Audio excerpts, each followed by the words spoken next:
La mandaste por mail, ¿no?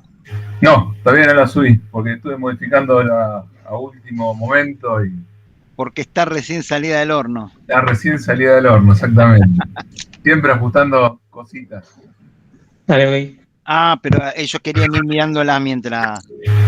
Si quieren les paso el PowerPoint acá por los mensajes, a ver si me sale. No, por acá no se puede, profe. ¿No se puede? No, tiene que ser por correo electrónico. Por correo electrónico. Entonces, si me esperan 2 segundos, a ver, es 3, 2, acá está, control C. Correo, ¿dónde tengo un correo que tengo todos juntitos? El que llamé a la reunión hoy. Enviados.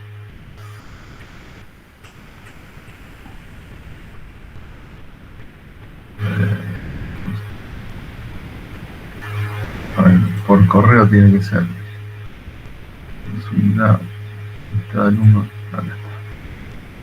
Esperen 2 segundos que se la paso a Sergio también. Ya que estoy. Control C. Bueno, les copio todos los correos a todos y ya está. Se van a ver todos, eso sí. Este asunto, pongo presentación. No, al revés.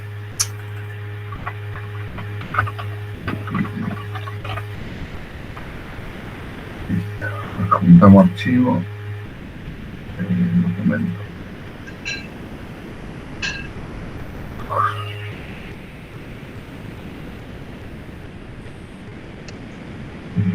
PDF.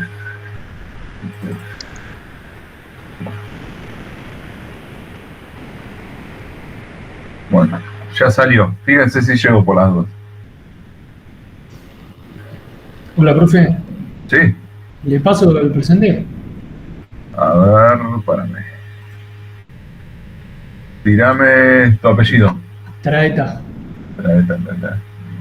Listo, presente. Buenísimo. Listo. Ahí llegó, Pablo. ¿Llegó? Perfecto, bueno. Bueno, creo que estuve corrigiendo cosas hasta último momento, así que espero que quede prolijito.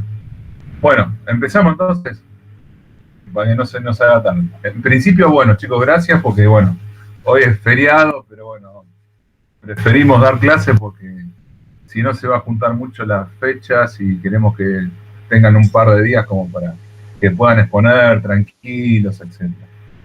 Así que la idea es esa, de congestionar un poco los días, digamos. Bueno, a ver, si esto funciona, esperen que tenemos acá, y ahí vamos. Bueno, vamos con el tema de backpropagation, y lo que sí me parece voy a dejar de, a ver si puedo hacer que me vean porque tengo un problema de ancho de banda. Entonces a ver si con eso mejora un poquito la comunicación. Bueno, backpropagation. La clase pasada lo que vimos fue que el amigo Homero Simpson, ¿sí? Esto es en una neurona, lo mismo que vimos en la clase pasada, pero en una neurona. Homero Simpson pedía una torta y en función de eso teníamos unos atributos. Acá tenemos expresada la neurona con la parte, la regresión lineal, y la segunda parte, la regresión logística o la función de activación, como quieran llamarlo. Entonces, había una parte que era hacia adelante, con lo cual yo obtenía una salida. La I sombrerito sería la salida de la neurona y la I sería, bueno, alguien me pide entrar, me parece. A ver, no, está bien. No, bien. Sigamos entonces. La I sombrerito sería la salida de la neurona y la I era lo que pidió Homero Simpson. Entonces Homero Simpson se enojaba y dice, bueno, yo esto no es lo que pedí, entonces la idea es cambiar los pesos de esta neurona, o sea, el WI, el XI, el WI y el B, digamos, el offset, o el días, como quieran llamarlo, para ajustar a lo que Homero quería pedir. Entonces la idea es empezar a repartir culpas hacia atrás. ¿Cuánta culpa tiene de la salida la función y sombrerito, cuánta culpa tiene la función sombrerito respecto del derivado de z, de la función lineal, y cuánta culpa tiene la variable, en este caso b, que es uno de los parámetros, uno de los pesos, de la función z. Con lo cual queda como les he dicho en la clase pasada, derivadas parciales de atrás hacia adelante, lo que es backpropagation. Esto lo podemos hacer para b, pero también lo podemos hacer para el peso wi. ¿Tá? Entonces, ahí hemos visto estos cálculos, que la culpa que tenía en función de la función de pérdida, en función de i sombrerito, daba esta adición, que es i menos la salida real, dividido i menos la salida de la neurona, menos la salida dividido la salida de la neurona, i sombrerito dividido z, dividido la función lineal, daba esta forma, y después, acuérdense que estos últimos tres que tengo acá, era porque derivada la función lineal en función de cada uno de los parámetros y los otros quedaban constantes. En función de eso, había algo que se llamaba la tasa de aprendizaje, que se llamaba alfa, que al principio lo poníamos en un valor alto, y en función de eso calculaban los nuevos valores, los nuevos pesos, ¿sí? En este caso, como tengo dos entradas, tengo dos pesos, W1 y W2, y el offset o el bias o bias, como quieren llamarlo también. Y quedaban las fórmulas de esta manera. Estas fórmulas salían siempre y cuando yo tenga una función de pérdidas con ese formato de logaritmo, no con el error cuadrático medio, ¿no? Hasta ahí, ¿alguna duda, chicos? ¿O más o menos se acuerdan de todo esto? Sí, va bien. Bien, bueno, listo. Esto mismo lo vamos a pensar, por ejemplo, para la capa de salida. Fíjense en la esquina superior izquierda, la idea es, yo tengo varios atributos a la entrada, tengo una capa oculta que tengo varias neuronas y tengo varias capas salida. En principio pensemos una sola de estas salidas, ¿sí? Entonces lo que tengo en línea punteada sería una de estas últimas neuronas de salida, ¿tá? Que tengo la parte lineal de la neurona y la parte logarítmica o la función de activación. En la parte lineal, fíjense que el superíndice está L mayúscula, porque L mayúscula es la última capa, ¿tá? Entonces acá tengo los pesos de la última neurona multiplicado por las entradas. Ya no tengo los X, antes eran los X cuando era la primera neurona o era una neurona única. Ahora no, ahora tengo los datos que salen de la capa anterior, por eso dice L-1, más el bias de la capa de la neurona de la última capa. La función activación es G por Z, por resultado de la función lineal, y ahí me da I sombrerito. Acá lo que puse, acá en la parte anterior tengo la salida de la neurona anterior, como para que sepamos más o menos de qué estamos hablando. Y la salida de la neurona, que es la última capa, la puedo expresar de estas dos maneras. Como la función de pérdida del error, como la función de pérdida de I sombrerito de la salida de la neurona menos la salida real, o puedo también llamarla A sub L. ¿Tá? Cualquiera de las formas es lo mismo.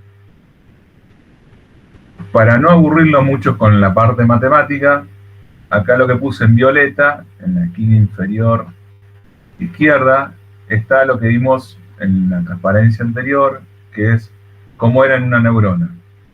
Y acá sería traducido a cómo sería en la última capa, ¿sí? Fíjense que acá la derivada de la función de pérdida, derivada de I sombrerito, es esto, 1 menos la salida, dividido 1 menos la salida de la neurona, menos, que es esto que tengo acá en línea punteada en rojo, ¿tá? Nada más que en vez de ser I sombrerito, es A sub L, que es la salida de la neurona. Acá podría poner, en este caso, I sombrerito, pero lo dejé expresado de esta manera porque así me sirve para las capas ocultas. Multiplicado por ¿qué? Multiplicado por AL, por esto que está acá. Esto que está acá, están acá en amarillito, que es I sombrerito es AL por 1 menos I sombrerito, que es AL. Y después no sé, en rosa, no sé si ven los colores bien, acá sería 1, acá me faltó el numerito 1, pero bueno, no lo puse porque no tiene sentido. La derivada z sobre omega 1 es esto que está acá, y después, a ver qué otra cosita más. Esto es lo mismo que esto que tengo acá. Acá lo único que hice, esto con respecto a esto, a ver, esto es esto también, y esto, a ver, acá sub L menos 1, porque acá es esto derivado a la X, y este que tengo acá es derivado a la X, que sea sub L menos 1, porque cuando yo derivo respecto a L menos 1, porque acá tengo una función lineal, tengo que repartir las culpas, digamos, de la derivada de salida en función de cada uno de estos parámetros, del parámetro que está en rojo, que es W, del parámetro que está en azul, que es A, que serían las X de la capa anterior, digamos, la salida de la capa anterior, y de B. Entonces acá tengo de B con respecto de AL, de la salida, y con respecto a W, con respecto a estos tres parámetros. Bueno, se hacen los cálculos, me quedan de esta manera. ¿Dudas con esto? Sí, yo tengo una duda. Acá lo que estamos haciendo es usar como si fuese una sola neurona, o sea, no son matrices, ¿no?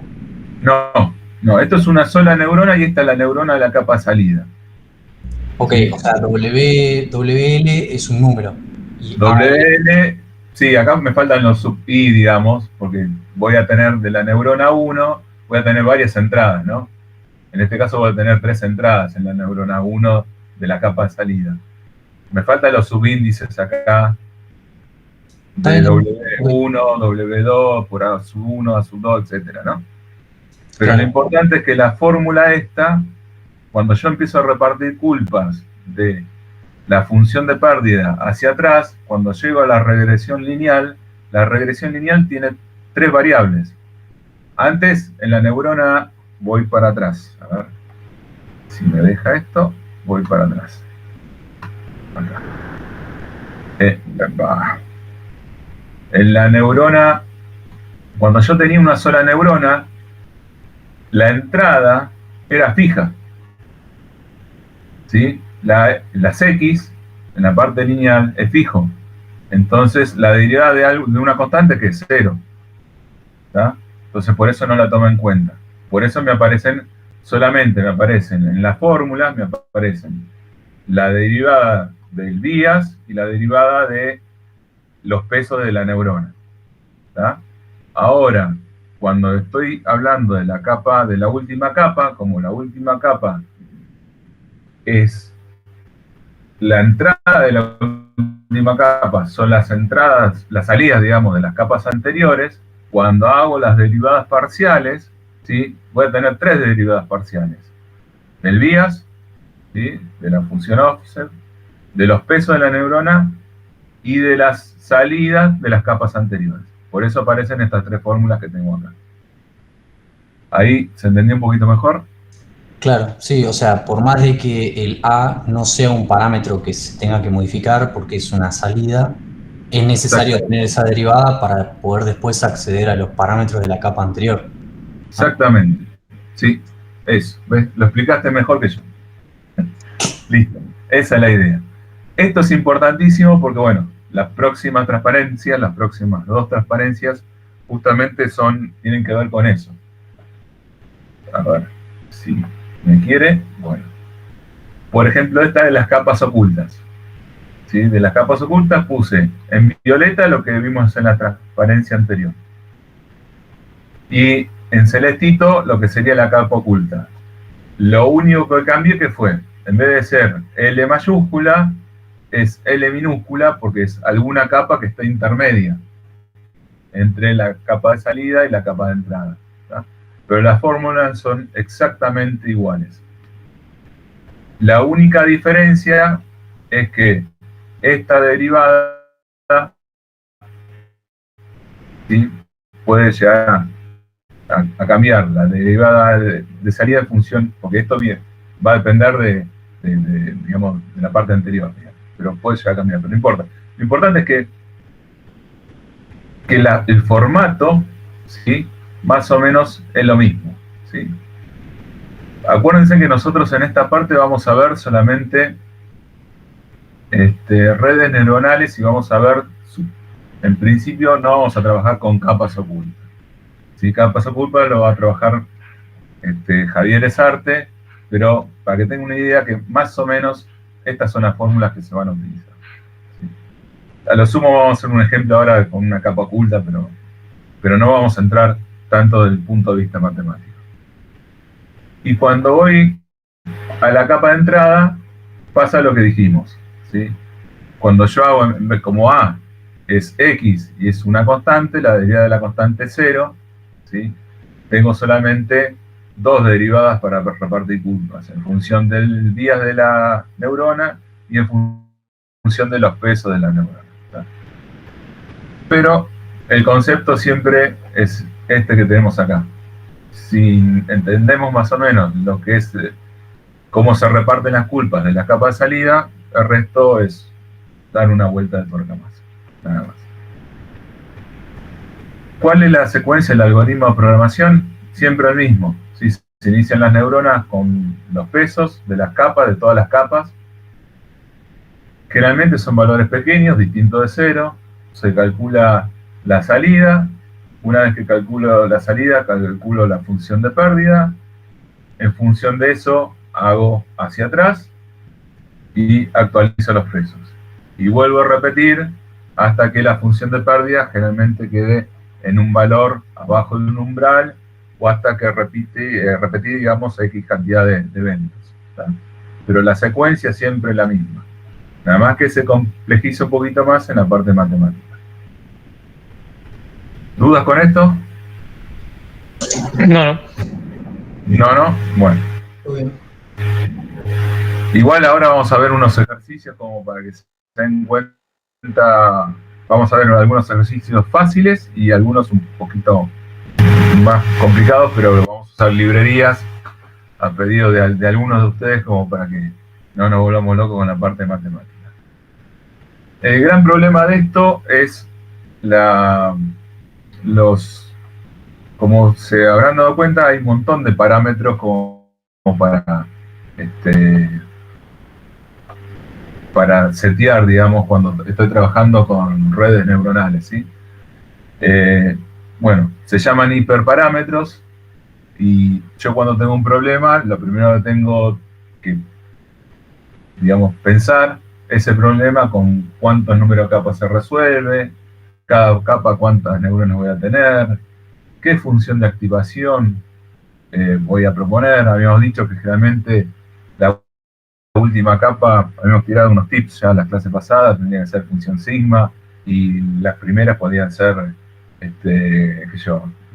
alguna recta, o algún signo hiperbólico, etcétera. La cantidad de que o la cantidad de épocas, digamos, que voy a necesitar para que aprenda, la cantidad de ejemplos, o sea, la cantidad de puntitos que yo voy a necesitar en cada una de las integraciones, la cantidad de atributos, la tasa de aprendizaje, el alfa, y después vamos a ver algunos otros ajustes que son el punto número 8, que lo voy a dejar un poquito para más adelante, ¿tá? Todo esto tenemos que tener en cuenta cada vez que aplicamos alguna solución por redes neuronales, ¿tá? Generalmente lo que se hace es, se buscan ejemplos y en función de eso se propone una cierta cantidad de capas, neuronas, función de activación, iteraciones, y bueno, y se prueba y en función de eso después se va ajustando con algún tipo de criterio. Como verán, son un montón de parámetros a tener en cuenta. Una de las cosas importantes es el conjunto de datos. ¿Sí? Ese conjunto de datos, de alguna manera, me va a determinar si el problema lo puedo resolver por lo que se llama Machine Learning, ¿sí? O Big Data. Big Data, redes neuronales, pertenece a la parte de Big Data, ¿sí? Cuando yo tengo muchos datos, arriba, por ejemplo, de 10.000, ¿sí? de 10.000 puntitos y necesito sacar, hacer alguna separación de esos puntos, etcétera, ahí donde tiene mejor incidencia redes neuronales, ¿sí? Cuando tengo menor cantidad de datos, lo que se hace, se usa otras técnicas de Machine Learning que son un poquito más eficaces y son menos rebuscadas que las redes neuronales, ¿sí? Esa es la idea. Siempre, igual que Machine Learning, yo tengo 3 sets que necesito para que esto empiece a funcionar. El primer set que necesito es el tema de entrenamiento. Necesito una cierta cantidad de información para poder entrenar esta red neuronal para que se puedan hallar esos pesos ideales como para que la red responda a lo que uno quiere. Después necesito un set de validación. Este set de validación sirve, por ejemplo, si yo cambio algunos hiperparámetros, y esos hiperparámetros, que es otro set distinto al set de entrenamiento, no tiene que ser igual, ¿sí? Tiene que tener los mismos atributos, pero tiene que ser distinto. Y la idea es, si cambio algunos hiperparámetros, darme cuenta si lo que hice anteriormente está bien o está mal, o es el mejor de los hiperparámetros que tengo o no. En función de eso, si veo que cambiando algún hiperparámetro me da mejores resultados, entonces con esos nuevos hiperparámetros vuelvo a trabajar con el set de entrenamiento, ¿sí? Esa es la idea. Y después necesito un set de prueba para terminar de validar todo el algoritmo. En Machine Learning, más o menos a grandes rasgos, generalmente se divide de esta manera. Un 60% para el set de entrenamiento, un 20% para el set de validación y un 20% para las pruebas o test. En redes neuronales, como tengo un montón de cantidad de información, ¿sí? Y uso mucha información para que, digamos, para hallar la parte de entrenamiento, para que hallar los pesos, con un 1%, con un 2, un 3, un 4% nomás para validación, y lo mismo para un test, ya es suficiente para verificar que esta red neuronal esté bien calibrada, digamos, ¿sí? Fíjense que 1% de 100.000, ¿sí? Son 1.000, es un montón de iteraciones, así que no es suficiente como para poder validar. Otro de los criterios que se toma es realmente cuando uno quiere hacer esto, quiere saber qué tan bueno y tan malo es. El algoritmo se lo puede comparar con otros algoritmos en función de lo que vimos en la clase pasada, y otra forma de comparar es con respecto a la tasa de error del humano, ¿sí? Yo puedo decir, por ejemplo, que si mi algoritmo funciona mejor que el ser humano, es bueno. Ahora, si puedo decir que si mi algoritmo funciona peor que el ser humano, puedo decir que es un algoritmo malo, ¿tá? Es como para tener otro tipo de referencia. Entonces acá lo que tienen ustedes en el cuadro es la tasa de error, ¿sí? que tiene el humano, por ejemplo. Si esa tasa de error de algún determinado proceso es un 1% y las redes neuronales es un 1%, yo puedo decir que la tasa de error de mi algoritmo es bajo. Ahora, si la tasa de error del ser humano es del 1% y mi algoritmo tiene 5%, voy a decir que mi algoritmo es malo, digamos, tiene una tasa de error bastante grande. Ahora, si la tasa de error del ser humano es 5 y mi algoritmo también es 5, puedo decir que es bajo. Esto como para tener una referencia con respecto, imagínense que generan una red neuronal y no pueden compararla con otra red neuronal. Bueno, se usa este tipo de criterios como para saber si ese algoritmo es bueno o malo, digamos. Uno de los problemas que tengo cuando aplico redes neuronales es la cantidad de información que necesito, sí, de puntos que necesito, para generar, digamos, los pesos para que mi red funcione correctamente. Generalmente el gran problema que yo tengo en resolver un problema de redes neuronales, justamente eso. No tengo la cantidad de información suficiente. Entonces, hay técnicas que usan, por ejemplo, para imágenes o para audio, ¿sí?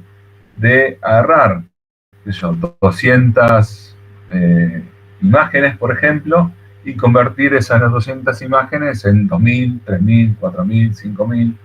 Y son técnicas, por ejemplo, de reflejar la imagen, girarla, hacer un zoom o reducirla, poner pequeñas distorsiones o hacer recortes. Y cada una de estas modificaciones me genera una imagen nueva que para el algoritmo va a ser algo nuevo, ¿tá? Y lo mismo pasa con el audio, ¿sí? Poner ruido de fondo, hacer más lento o acelerar el audio, cambiar un poco el tono y hacer pequeñas distorsiones. O sea, con esta técnica yo puedo tener un set chiquitito de instrucciones, que son 1000 datos, 1000 puntos, y lo puedo transformar en 100.000 puntos, haciendo todas estas modificaciones. ¿Tá? Optimizadores. Nosotros vimos que siempre para optimizar tengo la tasa de aprendizaje, el famoso alfa, y en función de ese alfa, yo lo que voy a buscar, en función de la función de pérdida, voy a buscar un mínimo. Cuando encuentro un mínimo, digo que la red aprendió, y en función de eso ya guardo los pesos de cada una de las neuronas, ¿sí? Hay distintas técnicas, que son estas que tenemos acá, Momentum, la parte de promedio, digamos, una se llama Adam, otra de ley de alfa, de tasa de... Que lo que hacen estas técnicas, ¿se acuerdan que en la clase pasada vimos que elegí un alfa que por ejemplo era 1? Y cuando me pasaba de rosca, ese alfa agarraba y lo dividía por 3 o lo dividía por 5 o por lo que sea, para así no me pasaba de este mínimo. Bueno, estas técnicas lo que usan justamente es distintas formas de disminuir ese alfa, siempre y cuando la idea no pasarme del mismo. Eso se llaman optimizadores, y estos optimizadores están implementados en las distintas bibliotecas, en Python, en cualquier otro lenguaje, en MATLAB también, como para mejorar, llegar al mínimo. O sea, no mejora la red neuronal, digamos, pero mejora el tiempo en que llego al mínimo. Esa es la idea de estos optimizadores. Profe, sí. En cuanto a optimizadores, Adam siempre lo vi muy utilizado en todo lo que es redes neuronales con Python, pero los otros tres no los tengo mucho. ¿Tiene más o menos claro qué casos se utiliza cada uno? Sí, sí, ahora vemos el concepto y te vas a dar cuenta más o menos para qué se trata. Igual el default que tiene la mayoría es el ADA, porque el ADA es una combinación de los dos anteriores. Ese es el que hay nuevo, y de hecho hay un montón de papers que proponen distintos optimizadores, porque esto es algo, digamos, abierto, todavía no está cerrado, todavía no se encontró el optimizador óptimo. Entonces están haciendo pruebas para distintas cosas a ver cuál es el mejor. Pero el default es el Adam. El Adam es el que más se utiliza. De hecho, si vos no le pones nada en Keras, te usa directamente Adam. Así que, pero bueno. Pero lo importante es que todos los optimizadores trabajan con este criterio, empiezan a trabajar con este criterio, con los promedios móviles ponderados exponencialmente. Arriba a la derecha, ustedes tienen un promedio, ¿sí? El promedio, ¿qué es? Yo tengo n muestras, sumo todas las muestras, les divido n y tengo el promedio. La ventaja de los promedios móviles ponderados, los promedios ponderados, es que de alguna manera tratan de ponderar más la última muestra respecto de las anteriores. Acá en el cuadradito de amarillito traté de poner una fórmula que espero que se entienda. Pn es el promedio actual. Dn es el valor actual que yo mido. ¿Qué es lo que estoy haciendo con esta fórmula? Si yo a Pn lo multiplico por esto, n-1 dividido n. Acá tengo un ejemplo en el cuadradito verde. Imaginemos que n es igual a 10 muestras, ¿sí? Entonces yo a Pn-1 lo estoy multiplicando por 0,9. Y a la muestra actual la estoy multiplicando por 0,1. 0,1 más 0,9 sería el 100% de las 10 muestras, ¿sí? Lo que pasa es que le estoy dando de todas las muestras anteriores a la muestra actual, le estoy dando un 10%. ¿Tá? A medida que tomo una nueva muestra, esto se va cíclico, digamos. Esto que tengo acá, lo verde se lo puede expresar, o lo amarillito se lo puede expresar de esta manera también. Siendo beta, que beta es la tasa de que como cae todo esto, ¿sí? Es beta es n-1 dividido n, y esto que tengo acá es 1 menos beta. O sea, se lo puede expresar en la bibliografía, se lo encuentran de las dos maneras distintas. Esto es un filtro, realmente termina siendo un filtro, y esto se usa mucho, ¿por qué? Porque cuando yo tengo que setear los pesos de la neurona, si yo aplico directamente la diferencia de la salida de la red neuronal menos la salida de lo real, hay a veces que se producen ruidos, ¿sí? Entonces, lo que me interesa no es directamente cambiar los pesos de la neurona con el valor instantáneo de esa diferencia de la salida real menos la salida de la neurona. Me interesa calcularla con los promedios, ¿tá? Para que sea un poquito más estable el tema de los pesos. Entonces, en función de eso, Momentum hace justamente eso. El algoritmo Momentum, ¿qué es lo que hace? En vez de, fíjense que arriba a la derecha tienen cómo yo actualizaba el valor de vías antiguamente. Era la derivada de la salida actual menos la salida real, dividido en la variable b, en este caso, de vías, la multiplicaba por alfa, por la tasa de aprendizaje, se le restaba todo eso a la b anterior y me da el valor de vías nuevo, ¿tá? En vez de ahora, esta derivada, en vez de poner acá la derivada, si no pongo un promedio de la derivada, ¿tá? Esto dw es esto que está acá, toda esta parte que está acá, ¿tá? Y db es esto que está acá para db, ¿tá? Entonces, en vez de hacer esto, hago el promedio. Acá me quedó mal, acá faltó un beta acá. Me olvidé, miren que lo reducí 80 veces, me falta el beta acá. Y después, ¿qué hago? Este promedio lo pongo en la fórmula para actualizar el valor de los pesos del días y de los pesos. Generalmente, este beta, que en este caso lo llamé 1, y acá me faltó también el subíndice 1, no sé por qué, me lo olvidé. Acá falta un beta 1 y acá tiene que ser beta 1 también. Es alrededor del 0,9 para que sea 10 muestras. Generalmente el 0,9, 0,8, 0,95, entre esos valores andan. La propagación de la media cuadrática, que es este que está acá, RMS-Prop, la idea más o menos es la misma. Si fíjense acá también me faltó el beta, pero bueno. ¿Por qué llamé beta 1 y beta 2? Porque después más adelante se combinan los dos algoritmos, el Momentum y el RMS-Prop, y generan el algoritmo Adam. Entonces por eso lo llamé, pero realmente poner beta 2 o poner beta es exactamente lo mismo. Nada más que en este caso, lo que se hace es, esta derivada que tengo acá, se multiplica por sí misma. Pero esta no es una multiplicación como la multiplicación de matrices, sino es término a término. O sea, imagínense, tengo un componente de la matriz fila 1 y columna 1, se multiplica por la fila 1 y columna 1 de la misma matriz, ¿tá? No es una multiplicación matricial, ¿tá?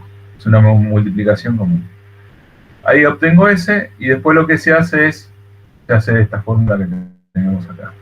Finalmente beta 2 tiene estos valores: 0,999, 0,995, 96.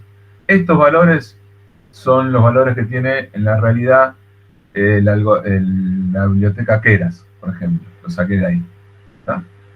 Que es una biblioteca que la vamos a ver y que se trabaja con Python, digamos.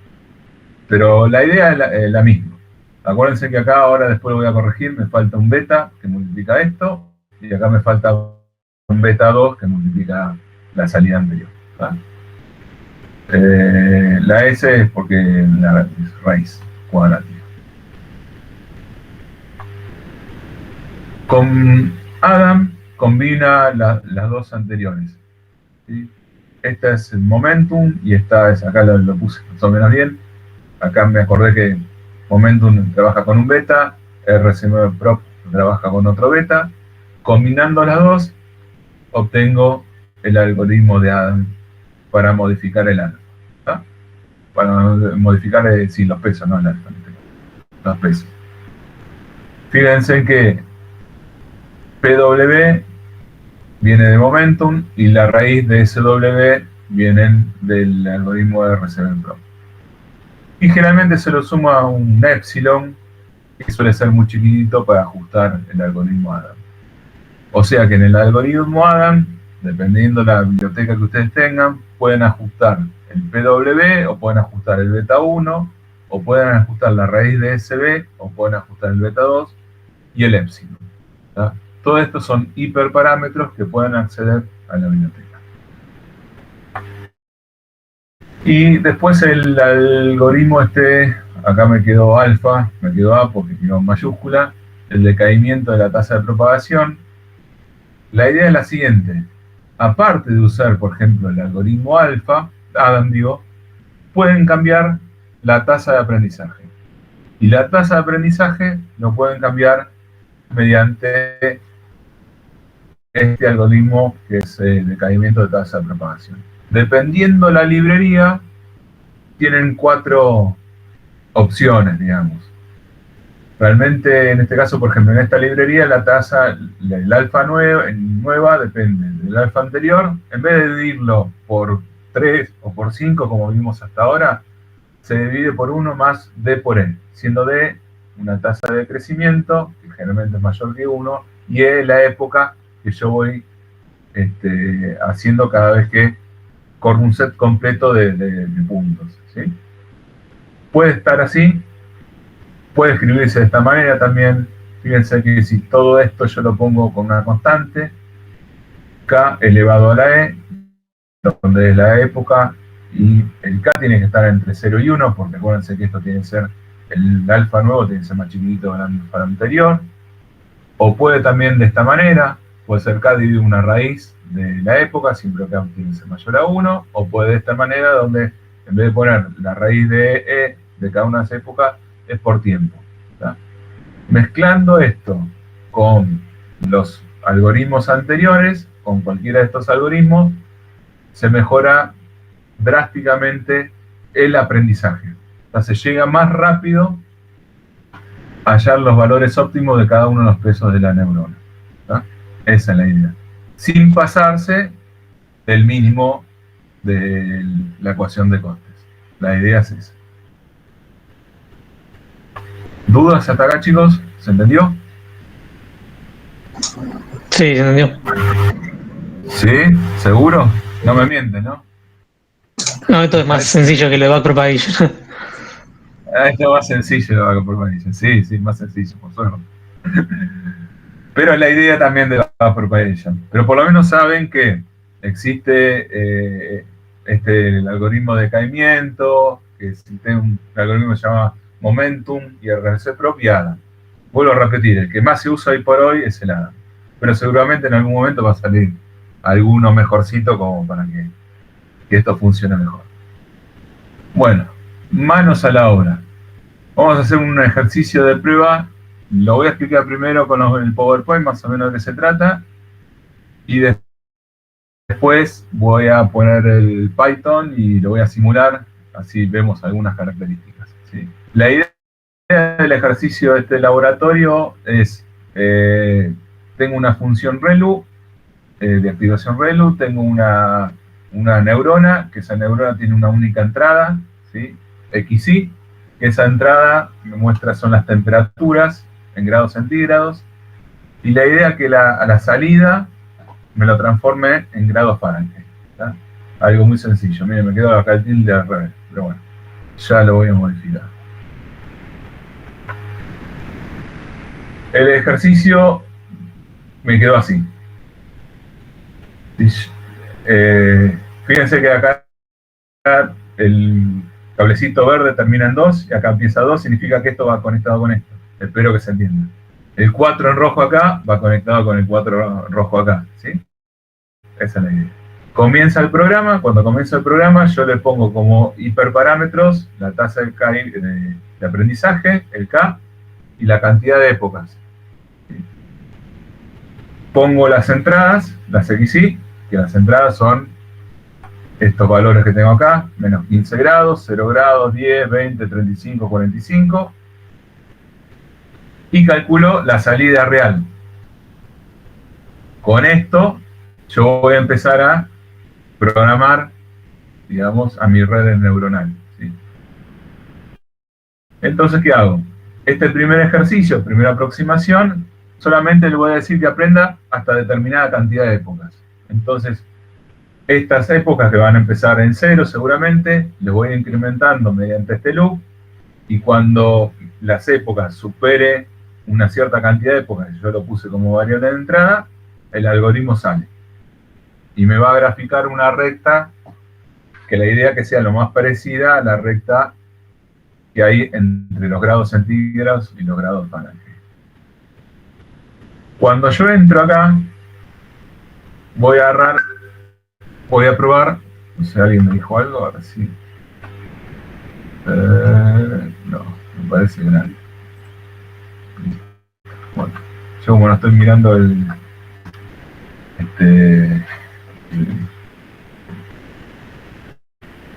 web, el sitio web, no me doy cuenta si me están diciendo algo o no. Bueno, entonces acá lo que estoy haciendo en este for, me estoy probando todos los puntos. Agarro la cantidad de muestras que tengo, que es M, y pruebo de la muestra 0 hasta la muestra M. En esto, ¿qué hago? Calculo la regresión lineal de la primera muestra, de la X sub 0 en principio, después la salida, calculo la salida de la neurona. Acuérdense que en este caso voy a usar solamente una sola neurona. Hago la diferencia de la salida de la neurona menos la salida real, ¿sí? Hago también una diferencia para el peso W. Acuérdense que los pesos W es la diferencia multiplicado por la entrada, ¿sí? Por la XY. Y esto me lo repite para todos los puntos, para los 6, 7 puntos que tenía yo al principio. De menos 15 grados hasta los 45 grados. ¿Está? Una vez que salgo, repito para todos los puntos, actualizo con el alfa que tengo, que el alfa es un dato que tengo de entrada, la tasa de aprendizaje, lo divido por la cantidad de puntos que tengo y actualizo el valor de B. Actualizo el valor de W y después me fijo a ver qué pasó con la función de coste. Si es la primera vez, ¿sí? Si es la primera vez, vengo por acá. Lo que hago es, actualizo la función de coste, J0 sería en este caso, aumento una época más y vuelvo al inicio. Cuando vuelvo al inicio, hago recorrer de vuelta todos los 6, 7 puntos que tengo para la segunda época. Ya vuelvo a calcular el B nuevo, el peso nuevo, de días y los pesos de la neurona. Calculo de vuelta, en este caso J1, la ecuación de coste 1. Pero ¿qué pasa? Ahora comparo. Digo, el J anterior, el J sub 0, es menor que el anterior. Si es menor, salgo acá en el verde y hago exactamente lo mismo y calculo el nuevo punto. Ahora, si es mayor, ¿qué pasa? Significa que me pasé del mínimo. ¿Se acuerdan en la curva que es como una parábola? Si me paso al mínimo, este programa que hice yo lo que hace es anulo el JE y bajo la tasa de aprendizaje. En K, un valor de K, que eso, el K es un valor que puse al principio del programa. ¿Tá? Entonces bajo y vuelvo a calcular todo de nuevo. Bueno, y así sucesivamente hasta que pasaron X cantidad de épocas. ¿Se entendió más o menos? Hola, ¿están ahí? ¿Están vivos? Sí, o sea, ahí se reseteás, o sea, como que no contás el episodio si la pérdida te dio mayor que antes. Claro, si la pérdida era mayor de antes, yo anulo el último cálculo. Claro, volvés a repetirlo todo. Y vuelvo a repetirlo todo. ¿Tá? Ok. Lo único raro de este ejercicio, que se me ocurrió a mí así, es eso. Generalmente las librerías que ustedes comerciales, esta última parte no la hacen. Lo que hace es, lo deja, el J nuevo que sea mayor, y cuando detecta esto cambia solamente el alfa, pero no anula el último cálculo. ¿Tá? Es la única diferencia. Está bien, Por lo sí. menos la mayoría de las librerías que yo vi hacen eso. O sea, sí o sí debería llegar un momento al mínimo. Puede ser que... Va, en realidad no. Bueno, puedes quedarte en un mínimo local también. Sí, te puede quedar en un mínimo local. Por eso, cuando vos haces los 3 sets, viste que yo comenté antes de prueba, digamos, uno de testing, uno de validación, etcétera, justamente se cambian un poquito los hiperparámetros para asegurarte que no te hayas quedado en un mínimo local, digamos, cuando haces todo esto. ¿Ah? Está bien. Bueno, Sí. vemos un poquito el código. Profe, me quedé en lo último, justo no terminé de entender lo último. ¿Qué pasa ahí en el loop S con el J? O sea, si el J es Acá menor, lo que estoy haciendo es J, imagínate que el primer paso calculé J0 acá. sí, La ecuación de coste de la primera vez. Entonces cuando es J0 pasa de largo y calcula el J1. Cuando es J1 es mayor que 0, entonces 1 es mayor que 0, entonces el J1 verifica el costo que tengo yo ahora y el J0 anterior. Compara J1 con J0. Si J1 es más chico que J0, significa que todavía estoy en la curva, estoy descendiendo. claro, ¿qué pasa cuando te estanca y la pérdida empieza a ser igual? Cuando es igual o es mayor, en este caso, como lo hice yo, ¿sí? Cuando es mayor o es igual, lo que hago es anulo la última muestra, Sí, ¿sí? Y cambio la tasa de aprendizaje. La bajo. Si era 1, la voy a... Si dio 3, me queda 0,3, por ejemplo. ¿Tá? A ver si lo explico mejor. Espérenme. Yo tenía la fórmula acá. Acá. Imagínense que vengo acá. ¿Ven el mouse donde tengo? Calculo acá. Bien. Entonces acá digo, bueno, calculo J0. Después calculo J1, me da acá. Calculo J2, me da acá. Calculo J3 y me da acá. Me fui. Y me dio más grande de lo que tenía antes. ¿Sí? Entonces, cuando me da más grande, anulo ese cálculo, digamos, y cambio el alfa. Cuando cambio el alfa, el salto en vez de ser más grande va a ser más chiquitito. Entonces me voy aproximando a ese mínimo. cada vez ¿Ah? volvés para atrás y das pasos más chiquitos. Exactamente. Vuelvo Sí, a veces- para atrás y hago paso. Sí. No, una vuelta me ha pasado con que la pérdida queda igual y tener entonces 30 épocas donde la época te queda igual, la pérdida te da igual y es una cagada. Sí, porque se queda en ese loop, porque lo que pasa es que el O alfa se termina queda en oscilando. 0. O termina oscilando Claro. la pérdida. Termina oscilando. Exactamente. Termina oscilando. Después, Ahí- de hecho, vamos a ver Eso iba a decir, que ahí en otro ejemplo que tenés se va a ver.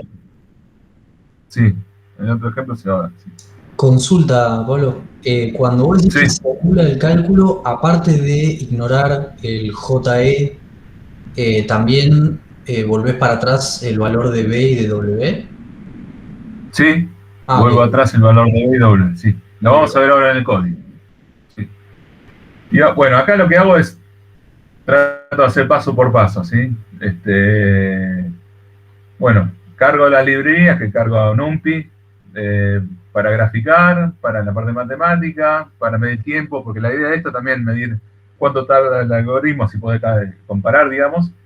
Y la librería SYS es para manejarme con el sistema operativo. Fíjense que tengo como datos, acá puse metadatos o hiperdatos en lo mismo, ¿sí? Defino el alfa, el K, y en este caso definí 1000 épocas, como para empezar. Bueno, acá ingreso los datos. Fíjense cómo pongo los puntos. Pongo P1 y menos 15 grados, 0 grados, 10 grados, 20, 35, 45 grados. Y acá genero el vector de los puntos de entrada, ¿sí? Lo transformo en números porque si lo pongo así me quedan listas. Y acuérdense que el Python maneja por default lista, entonces tengo que usar la librería NumPy para manejar el número, digamos. Y acá lo que estoy usando para sacar la I real, esta es la I real, uso una función que inventé, que está acá arriba, que transforma de grados centígrados a grados Fahrenheit. Y hice la ecuación de conversión de grados centígrados a grados Fahrenheit. Lo que sí acá, ¿qué me queda? Me queda justamente en I, me queda todo el vector de los valores reales que tendría que tener la salida de mi red para cada uno de estos grados centígrados que yo puse como entrada, ¿está? Si fuese un ejercicio más real, tendríamos que normalizar, ¿sí? Por eso ahí dejé que uno puede normalizar. Acuérdense que vimos estas 3 formas de normalizar. Hay algunas más, seguramente, pero bueno, se tendría que normalizar. En este caso no lo normalizo, ¿por qué? Porque la función de activación es una recta. Como la función de activación es una recta que vale entre menos infinito a más infinito, no es necesario normalizar. Cuando la función de activación de la neurona es un sigmoide, una tangente hiperbólica, ahí sí que tengo que normalizar. Y se tiene que normalizar con el rango de la función de activación. Por ejemplo, si es una tangente hiperbólica, vale entre menos 1 y 1. Y tendría que normalizar estos valores de entrada entre menos 1 y 1. ¿Está? Eso hay que aclararlo porque si no la cosa no funciona. Fíjense en qué hago acá. Empiezo a correr acá el tema del guardo el tiempo, ¿sí? Para tenerlo esto para cuando empezó a correr mi algoritmo. Acá lo que hago es inicializo, en la flechita que está puesta acá, inicializo de alguna manera la matriz o en este caso el valor de B, porque es una sola neurona, y el valor de W del peso W, porque también es una sola neurona. Uso una función random, que esta función random vale entre 0 y 1, ¿tá? Pongo épocas igual a 0, acá tengo el while, empiezo el while, inicializo los errores de B y W en 0. Acá está función loss, porque también estuve jugando un poquito con la función loss, pero en este caso no la vamos a necesitar. Y lo que hago es, agarro el primer punto, lo paso por la función z, que hace este cálculo, W por X por B, me lo devuelve en Z, Z la pongo en la función G, que es la función neta, que es esta que tengo acá, que en este caso utilizo la función relu, que es una recta. Pero también podemos usar otro tipo de funciones, por ejemplo, esta que la recta con pérdida, digamos, o cualquier otra, si quieren, una sigmoide, etc. Pero si uso una sigmoide, tengo que normalizar los datos de entrada, por eso yo no la utilizo en este caso. ¿Tá? Y después, ¿qué hago? Calculo el error en B, calculo el error en W, y esto se repite para las 6-7 muestras que tengo de entrada. Cuando salgo de este loop, en error en B y en error en W, tengo la sumatoria de todos los errores. ¿Tá? Cuando tengo toda la sumatoria de todos los errores, a lo último, calculo, con la sumatoria calculo el B nuevo y el W nuevo. Pero antes de calcular el B nuevo y el W nuevo, me guardo los valores anteriores. Eso es lo que decía Alejo. Me tengo que guardar, porque si no, no sé cómo volver, digamos, ¿no? Y calculo, bueno, acá tengo la función de coste, la función de pérdida, que es, en este caso estoy usando cuadrático medio, ¿no? Que es esta función. Me estoy llevando el error de B, que es esto que tengo acá, esto de acá, lo estoy elevando al cuadrado y lo divido por 2 y la cantidad de muestras. Esto lo repito unas cuantas veces.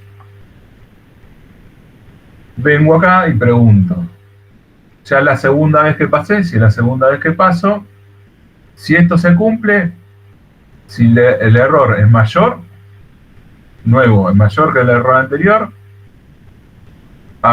anulo. Si no, sigo de largo y busco la nueva época. Acá, JPOP, saco el último valor de J, ¿sí? el último valor de coste, vuelvo, saco una época anterior, recupero los valores de B y W, y acá lo divido K, hago un poquito más chico. Si puede llegar el caso, que lo que decía un compañero de ustedes, puede ser que, como estoy haciendo una división, y es en un programa, y esa división puede llegar en algún momento que de 0, porque este valor alfa anterior era muy chiquitito, y en la división no me entra y me puede llegar a redondear a 0, salgo y pongo un error y no me llevó a todas las épocas que yo quiero hacer. Y acá salgo del sistema operativo y imprimo un error, ¿tá? Cuando termino de calcular esto, cuando calculé todas las épocas de todos los puntos, vuelvo a ver, calculo la diferencia de tiempo, y entonces así tengo guardado, digamos, cuánto tiempo tardó en hacer el algoritmo. Y la cosa da algo por el estilo, ¿sí? Lo que tienen acá es las condiciones iniciales, los puntos, la recta en rojo en este caso es los valores de B y de W que fueron por una función random, ¿tá? Después, a la derecha tienen la función de costes, acá abajo tienen las épocas, en este caso yo puse 1000 épocas, entonces esto es, realmente es como una... baja muy abrupto al principio, después baja de a poquitito. Y acá tienen, en la parte inferior izquierda, tienen como me quedan las condiciones finales. En punteadito, acá no sé si se ve, está la misma recta que estaba antes. Y en azul está la recta con los valores de B y de W como queda ahora. Y fíjense que hay una diferencia, todavía no se sintonizó bien esta red neuronal, ¿sí? Y acá abajo tienen los valores. Tienen el tiempo que tardó en ejecutarse, el alfa inicial que es 1, la cantidad de épocas que es 1000, el alfa final que da este valor que tenemos acá, el J final que me dio 151 punto no sé cuánto, que está por acá, y los valores iniciales, tanto de B como de W, y los valores finales. Y para probar, hice otro pequeño programita en Python, donde uno le pone el valor de B y de W, de las condiciones finales, en este caso 2,36, qué sé yo, que está acá, el B, 12 y pico, los grados centígrados, y cuando uno pone convertir, convierte, esta es la salida real, y esta es la salida que me da en este punto que tengo acá, que en este caso sería 25 grados, más o menos, estoy acá. Fíjense que la diferencia son 5 grados en 77 grados. O sea, no es mucho en este caso. Pero si me voy al principio, pongo 5 grados, que estoy metido por acá, por ejemplo, ahí sí, la diferencia porcentualmente es bastante grande, ¿tá? Entonces, no terminó de converger, digamos, no llegar al límite inferior de la función de coste con 1000 episodios, 1000 épocas, ¿sí? Esta es la idea. Y después lo que hice, le di una vuelta de tuerca a este programa.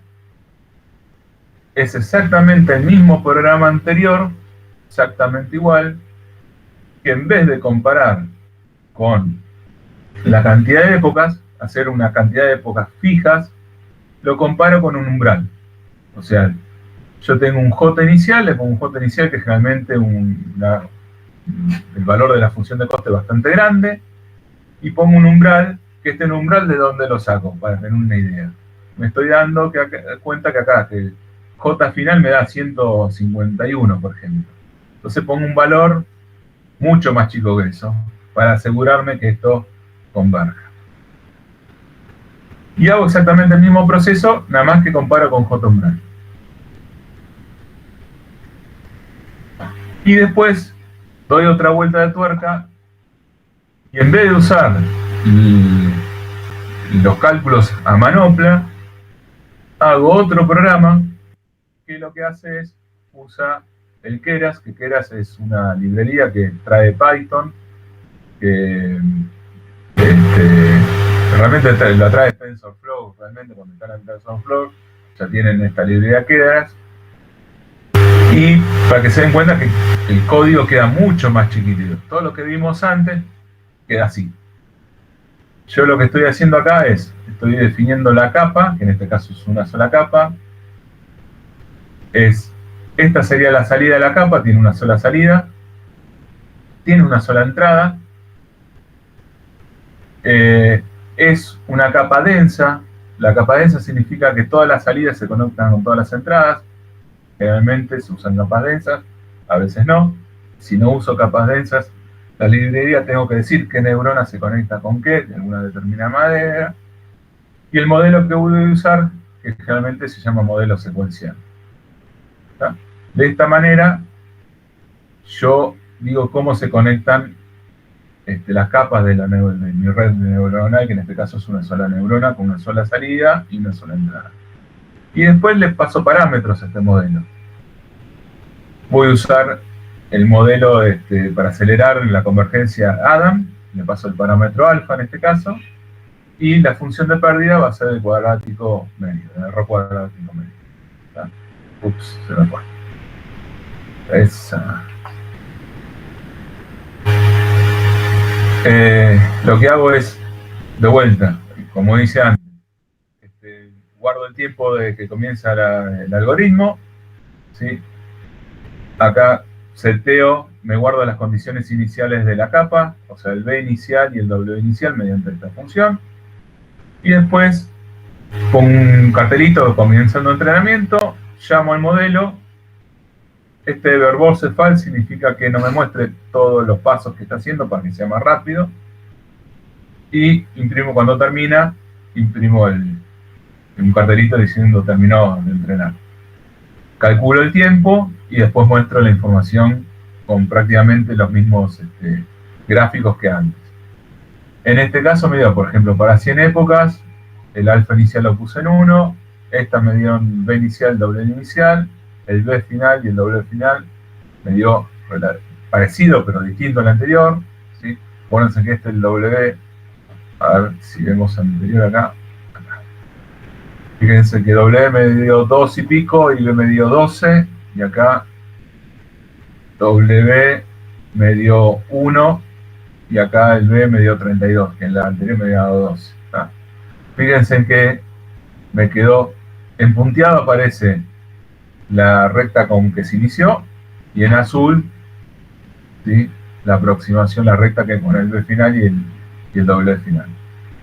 Esta es la función de coste. Si ustedes ven la función de coste, sí tiene marcha atrás, porque justamente no hace eso que compara el J anterior y el J nuevo y elimina la muestra, sino la deja y va aproximándose. Pero lo importante es que en 100 épocas prácticamente llegó a buen puerto. Cosa que el algoritmo anterior, como no tiene la aceleración, tardó en 1000 épocas, todavía no llegó a hallar la mejor aproximación de BW, ¿sí? Lo que sí, fíjense que tardó 0,6 segundos, ¿sí?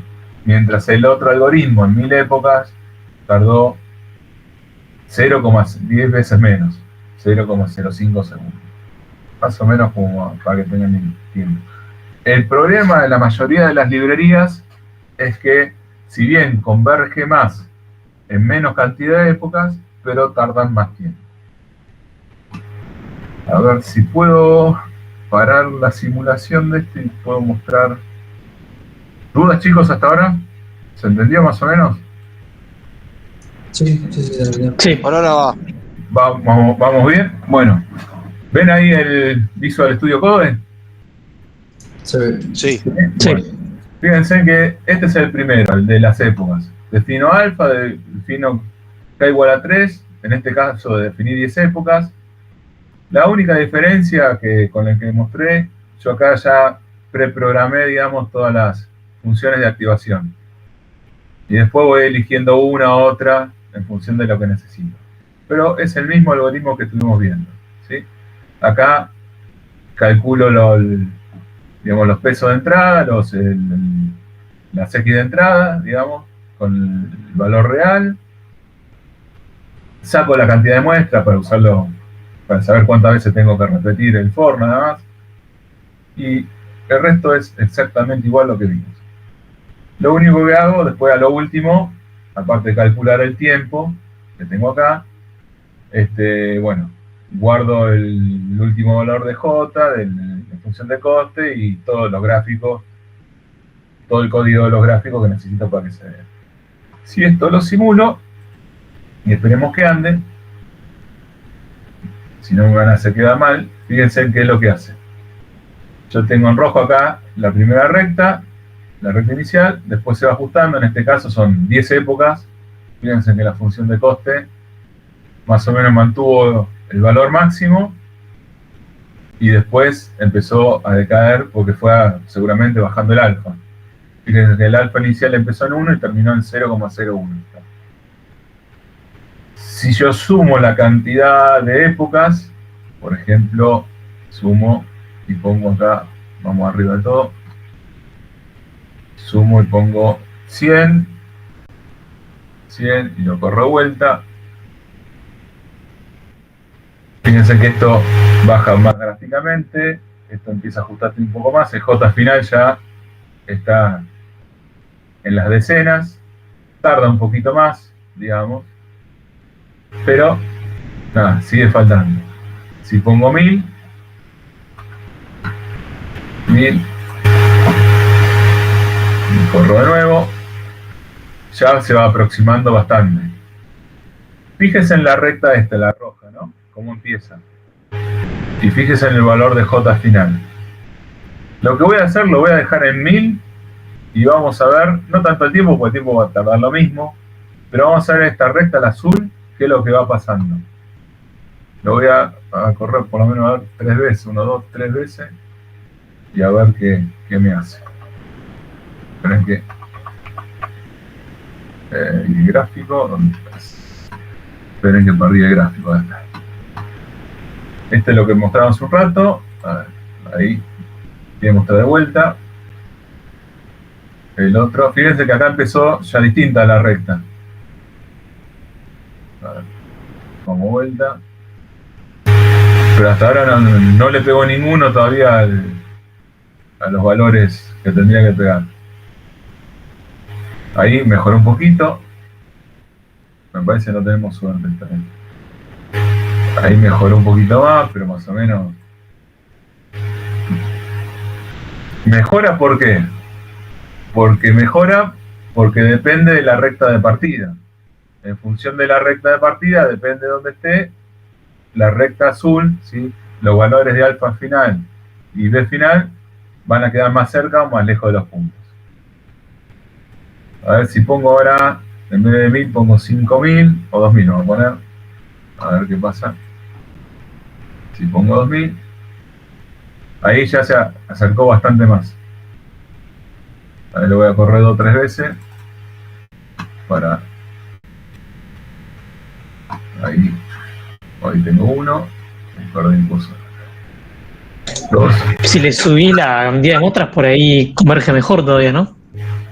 Ahora vamos a dar cuenta que si subo mucho el alfa, mucho no importa, porque fíjense que fíjense igual que me queda lejos, ¿no? Pero si subo el alfa, porque enseguida baja la... Ahí ya ven que quedó un poquito más cerca, ¿ya?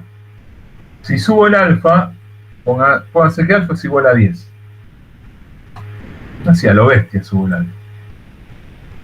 Y ahí corro. Se acerca, pero tampoco llega.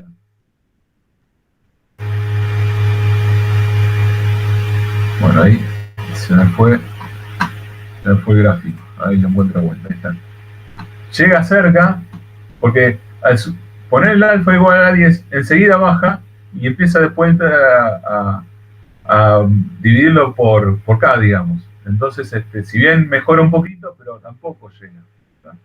Ahora si pongo 5000, esperen que lo corrí varias veces. Si pongo acá 5000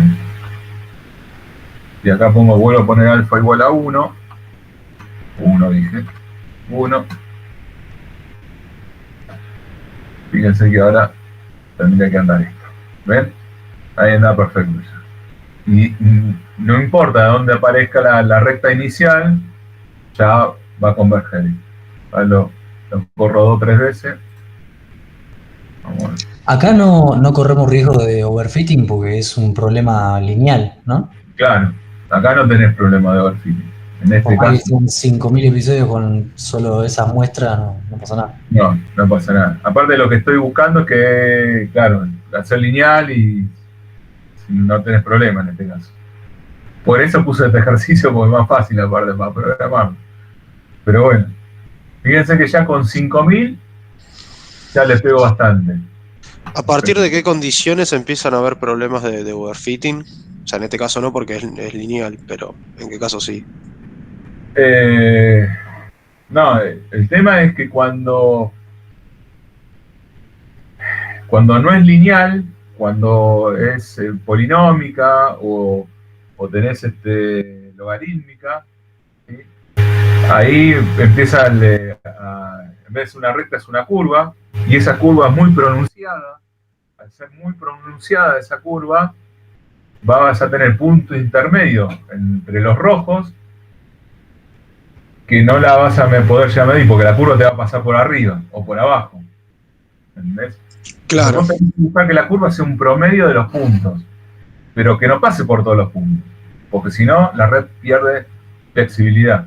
Y ahí tenés el problema del overfitting. Pablo, Bueno, sí.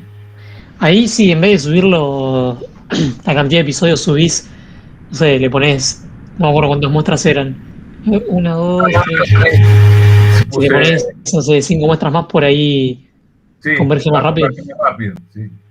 Fíjense una cosa, a ver, esperen que ya apreté varias veces. Fíjense que no importa de dónde parte, llega bien la curva, ¿no? La recta va, llega bien.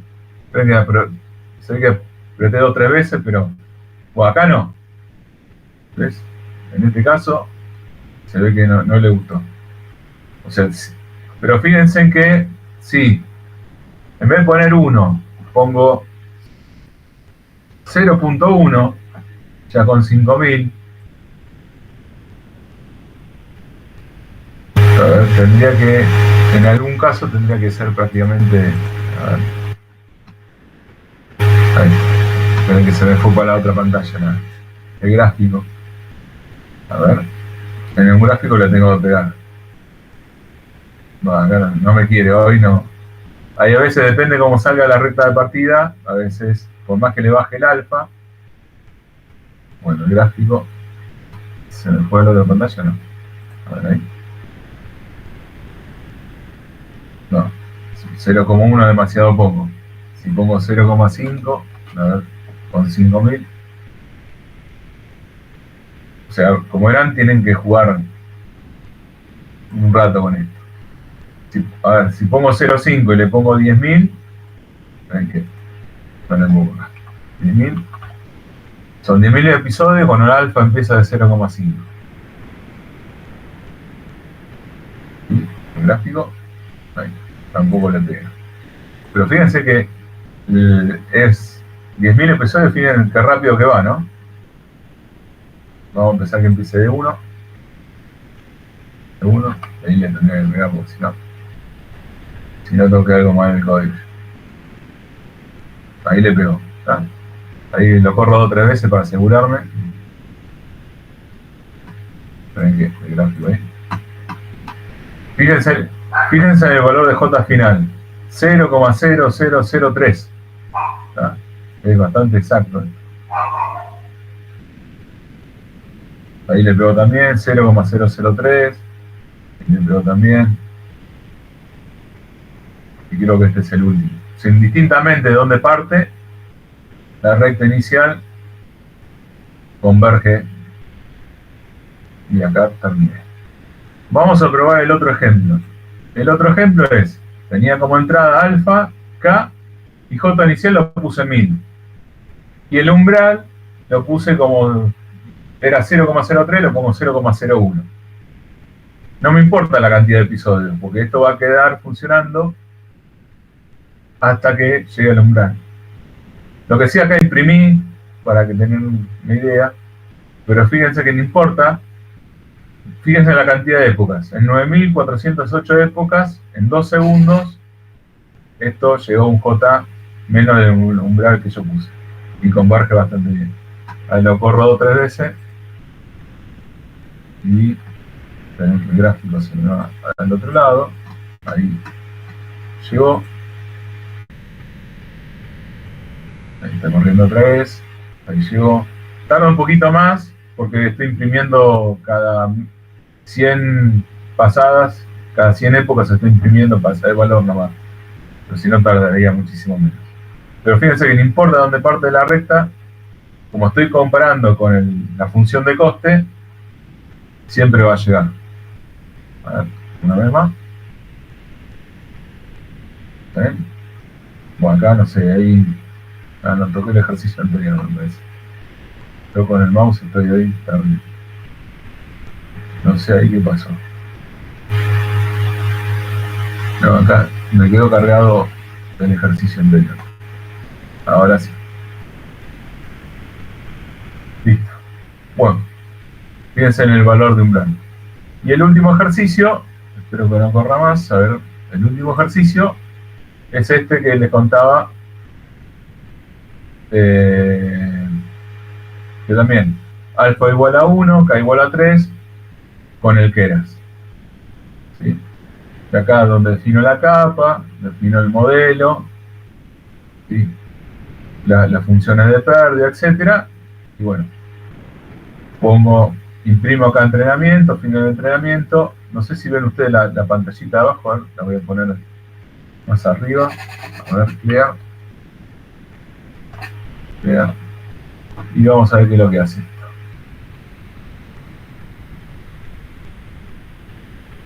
Fíjense lo que tarda en llamar al modelo y ahí imprimió, digamos, ¿no?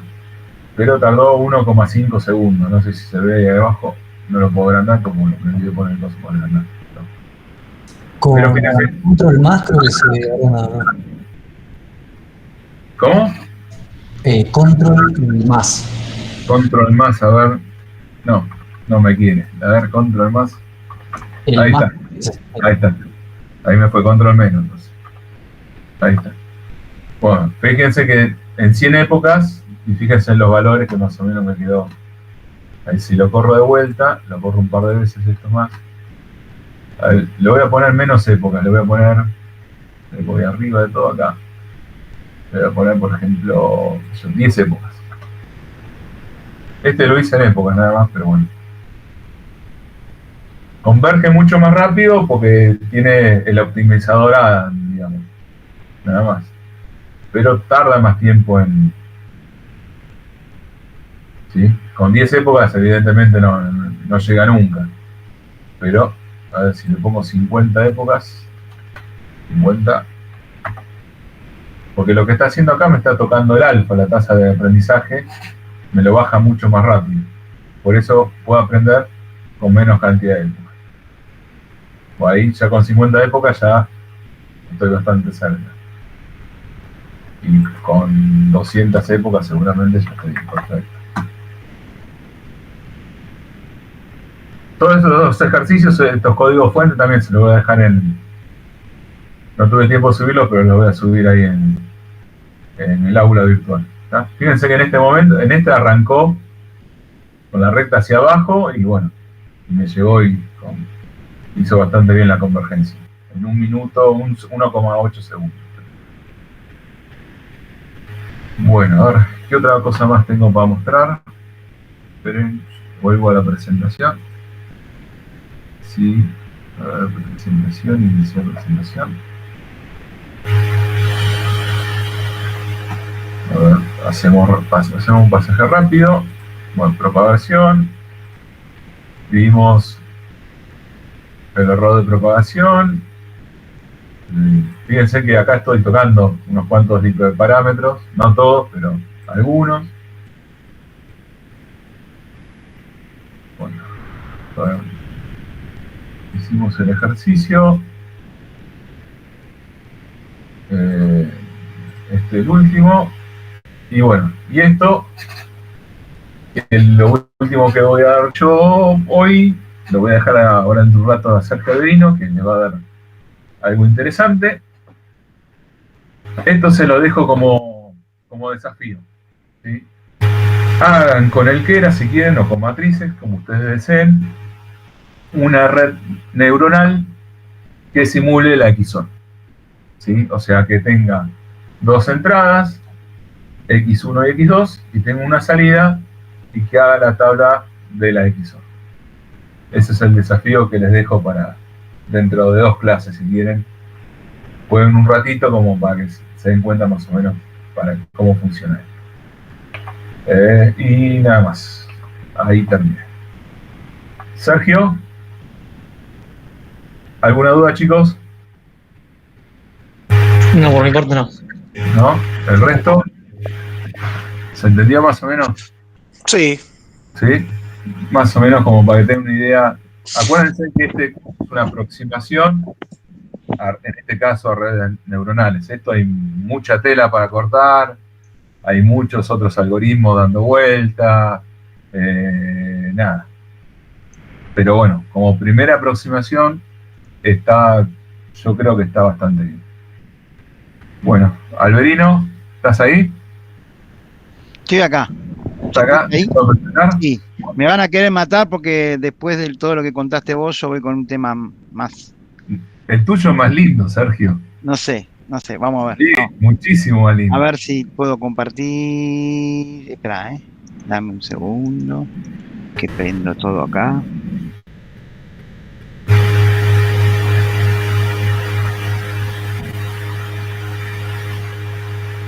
Igual cualquier cosa, chicos, si a alguno le surge alguna duda viendo esto, la clase que viene, que va a ser presencial, que va a estar seguramente Javier Esarte, y van a empezar a ver otro tema, me preguntan, o en la semana me mandan un mail, y bueno, y espero contestarles.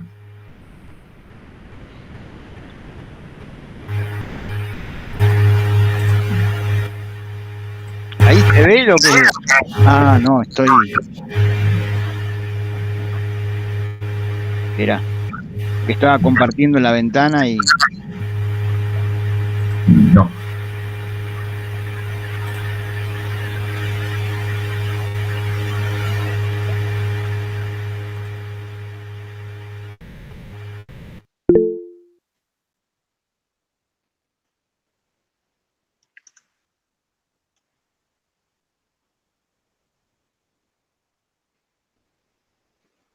Ahí se ve la pantalla.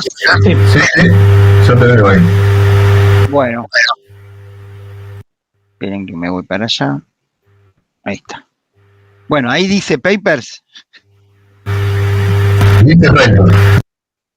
Bueno, la idea es hablar del tema de los papers, porque la idea es lo que pretendemos que hagan como trabajo final, es una publicación en el formato de paper de artículo científico.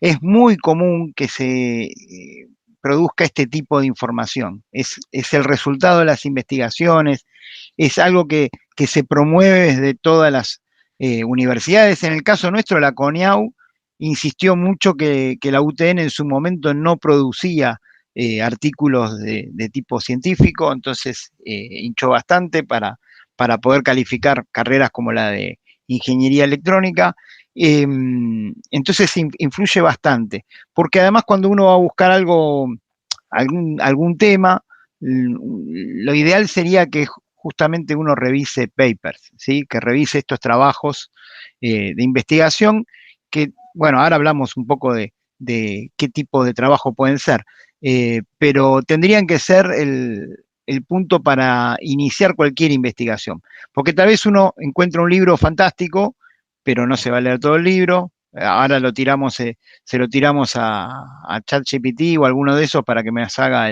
la síntesis, pero justamente se supone que los papers son una síntesis de trabajos de investigación. ¿Sí? Hay distintos tipos de papers, hay un montón. Algunos dicen que son por lo menos 10 tipos, más de 20, algunos definen que son 7, pero lo que nos interesa más son estos 4, y en particular los 3 primeros. Estos son artículos, por ejemplo, el artículo científico original es uno que propone algo que es nuevo, ¿sí? Ese es el más interesante de todo. Dice, bueno, a ver, tengo esta propuesta. Estas propuestas no son así porque sí, son propuestas de tipo fundamentada al estilo científico. Entonces, uno propone una solución a algo con todo el soporte de información anterior, fórmulas, textos, etcétera.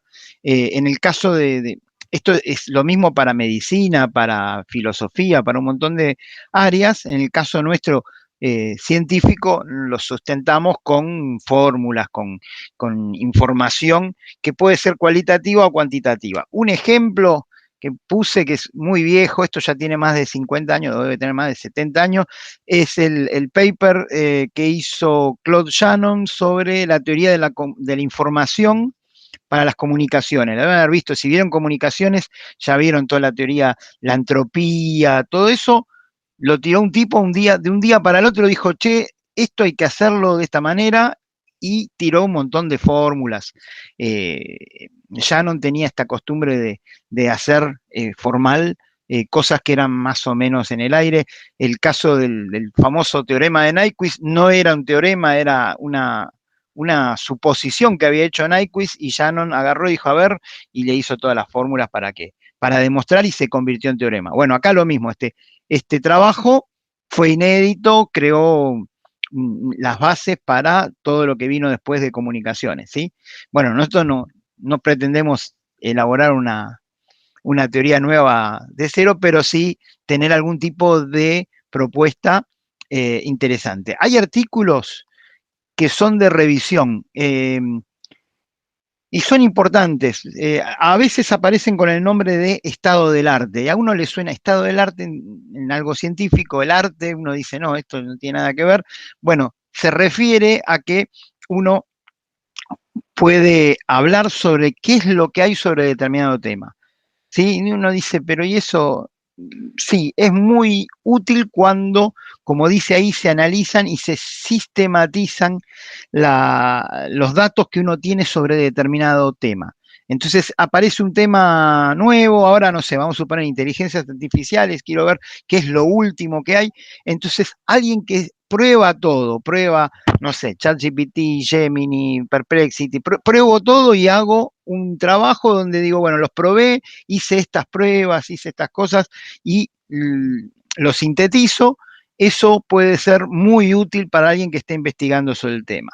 Yo durante muchos años usé este paper para explicar comunicaciones industriales, y se llama Análisis del arte de los bases de campo aplicados al control de procesos industriales. Tiene la característica de, en muy poquitas hojas, contar todo lo que hay. ¿Sí? Entonces, y los va diferenciando. Por ejemplo, dice, bueno, bases de campo existentes, bases de alta velocidad y baja funcionalidad. Entonces me dice este y este. Bases de alta velocidad y funcionalidad media. Vas armando un criterio y me va contando todo. Entonces yo leo este paper y ya es como que tengo un panorama de todo lo que hay sobre ese tema. Entonces, mismo tiene comentarios de tipo práctico. Entonces dice, bueno, este sistema ya no se usa más porque ya quedó en el tiempo, pero este otro, que es uno viejo, sí, pero se volvió a a procesar. El caso de en las comunicaciones industriales estaba el Modbus, que era una de las comunicaciones más elementales que hubo al principio. Había PLCs que se comunicaban por Modbus o cosas que eran, y era algo muy, muy elemental, pero hoy existe Modbus sobre TCP. Entonces yo puedo tener equipos que tienen un criterio de comunicación así antiguo sobre una base más moderna y siguen estando. O el bus ASI que sigue estando. Bueno, esto es para comentar que existen papers que son así, como que me hacen un resumen de algunas características que existen, que son en general nuevas, pero me da este contexto histórico y cómo están ubicados. Otro tipo de artículo es el de caso, estudio de caso o caso de estudio. Es particularmente agarrar un problema, ¿sí? Entonces yo, por ejemplo, más fácil si vemos un ejemplo, acá un paper que es diseño de un controlador lógico difuso para un sistema de calefacción. No habla de todos, sino de un controlador para un sistema de calefacción, para esto. Y entonces cuenta en este paper cómo resolvieron un problema. ¿Sí? Entonces dice, bueno, le pusimos estas reglas, hicimos estas mediciones, funcionó, no funcionó, después cambiamos. ¿Sí? Es un paper específico. Esto es muy común, porque para un problema determinado yo encontré una solución y lo cuento. Así que este es un formato de paper bastante difundido, porque también es medio difícil a veces aparecer con una teoría innovadora, cosas muy innovadoras. Pero sí, si uno arma, también son papers de metodología, lo suelen llamar. Había uno que estaba bueno que hablaba sobre la influencia de la señal del celular dentro del auto. Y entonces habían agarrado unos chicos, creo que eran de Córdoba, y agarraron distintos modelos de celulares, distintos autos, y adentro del auto prendían el celular, hacían determinadas llamadas y con algunos equipos medían la radiación que había dentro del auto. ¿Sí? Entonces hicieron una tabla larga con todas las mediciones que hicieron y de ahí sacaban conclusiones que justo ese trabajo básicamente decía que no tenía un efecto significativo usar el celular dentro o fuera del auto, pero hicieron todas las pruebas, ¿sí? Entonces, ese tipo de trabajo está dentro de esta categoría. Hay otro que es completamente distinto, porque es un artículo de reflexión, donde es más subjetivo que objetivo, o sea, alguien presenta una opinión. Pero, a diferencia de alguien que escribe en una revista cualquiera, esta opinión tiene que estar sustentada por investigaciones, por trabajos anteriores, ¿sí? Un ejemplo también muy del pasado es el de Alan Turing cuando propuso el test para pensar o plantearse que las máquinas podrían llegar a pensar. ¿Sí? Esto tiene como 70 años y dice, ¿pueden las máquinas pensar? Entonces hace todo un trabajo, pero en base a lo que él venía haciendo, no había todavía computadoras que se estuvieran intercomunicando, o sea, lo estuvo pensando antes de que el problema fuera realmente algo como para pensar, se adelantó, pero tira, yo propongo considerar esto, ¿sí? Entonces lo hace, insisto, sobre bases científicas, sobre investigaciones que tiene un montón de material, pero este tipo de trabajo es más filosófico, por decir una manera, ¿no? O sea, decir, bueno, nos conviene hacer esto, ¿qué va a pasar con aquello? ¿Sí? ¿Va Skynet a dominar el mundo? Bueno, todo eso lo va tirando desde un punto de vista que es casi filosófico. Bueno, los trabajos académicos o papers tienen un formato que está bastante estandarizado y una estructura que es la que vamos a ver ahora. Pero acá hay un dibujito que es como muy elemental. Yo en un primer momento tengo que hablar sobre qué es lo que se sabe sobre el problema que voy a plantear. Tengo un problema que voy a investigar. Hay una pregunta de estudio, no sé, esta, ¿pueden las computadoras pensar? Bueno, y yo voy a arrancar con algún objetivo, con una hipótesis, y digo, sí, pueden pensar, y después voy a tener que hacer alguna prueba, algo, esto de la metodología, hacer algún experimento, alguna cosa, y ahí van a aparecer sujetos, variables, y voy a tener un plan, voy a decir, bueno, voy a hacer prueba de esto.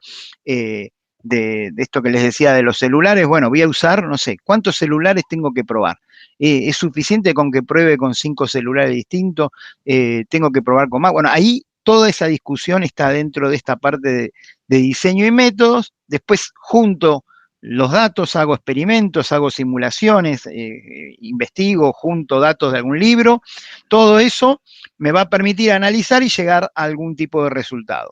Esos resultados pueden ser mediciones de un equipo, pueden ser resultados de una simulación, un programa que hice, y esto que estaba mostrando Pablo, por ejemplo, y me va a llevar a una conclusión. Y voy a decir, bueno, al final todo lo que hice no sirvió para nada. No, decir, bueno, evidentemente, en el caso del ejemplo este de los celulares, bueno, llego a la conclusión de que no es significativo el efecto por esto, por todo lo que uno fue presentando. O sea, los resultados son el pie para mis conclusiones, ¿sí? Y las conclusiones se dice que vuelven al planteo inicial, ¿no? O sea, en las conclusiones uno termina contando lo que dijo al principio, que era su hipótesis o los objetivos que yo tenía. Las conclusiones voy a decir, bueno, se cumplieron mis objetivos, la hipótesis que yo tenía era cierta, o al revés, digo, no, al final no tenía nada que ver y es distinto. Pero esa conclusión es el resultado de todo este camino que fuimos dando, ¿no? O sea, está basada en los resultados de mi investigación. Y bueno, todo eso vuelve al conocimiento a través de la difusión del trabajo. Esto normalmente se publica en revistas especializadas, en congresos se hacen para presentar estas cosas. Hay... Bueno, en el caso nuestro, las universidades tienen repositorios donde ponen al alcance de todos estos trabajos que quedan registrados para que puedan ser fácilmente ubicados cuando uno hace búsquedas, ¿no? Y que todo esto, bueno, va volviendo al conocimiento general, ¿no? O sea, por eso está como un círculo en este dibujito. No lo puse en ninguna diapositiva porque hay una discusión al respecto de qué tamaño tiene que tener un paper. ¿Sí? Pues es como en el secundario que un profesor da un trabajo y dice, bueno, hagan una composición, tema a la vaca, y siempre me pregunta, ¿y cuántas hojas tiene que tener? ¿O cuántas palabras tiene que tener? Bueno, depende del ente editor, ¿sí? Si es una revista, si es un congreso, una jornada, normalmente ponen un límite. Y esto es interesante, son tamaños pequeños, ¿sí? No son más de 5 páginas o 6 páginas, lo normal. Entonces uno dice, ah, bueno, buenísimo, con 5 páginas lo hago en 2 minutos. Pero un paper, por ejemplo, estos que decíamos vuelvo ahí, de revisión o estado del arte, yo tengo que tal vez leer un montón y me enteré de todo lo que hay, ya hice un montón de revisión de cosas, esto que le decía, todo lo que hay de inteligencia artificial. Y cuando lo empiezo a escribir en 5 páginas me doy cuenta que no me alcanza. O sea, que yo tengo mucho para contar. Y el truco del paper es que yo lo tengo que sintetizar, tengo que hacer algo cortito. Y eso está muy bueno, pero para el que lo escribe no está tan bueno, porque uno se tiene que achicar en algunas cosas y tiene que buscar las palabras justas para decir lo que quiere decir, pero no extenderlo mucho, ¿sí? Entonces es interesante. En las publicaciones de, por ejemplo, proyecciones, la que tiene la UTN, suelen ser hasta 8 páginas, son un poquito más laxos, pero son páginas con letra no tan chiquita. En algunos congresos suelen decir hasta 5 páginas, pero estamos hablando de un Times New Roman 9, ¿sí? Times New Roman 9 es un número chiquito de letra, a 2 columnas, o sea que uno mete bastante, ¿sí? Pero no más de 5 páginas en general.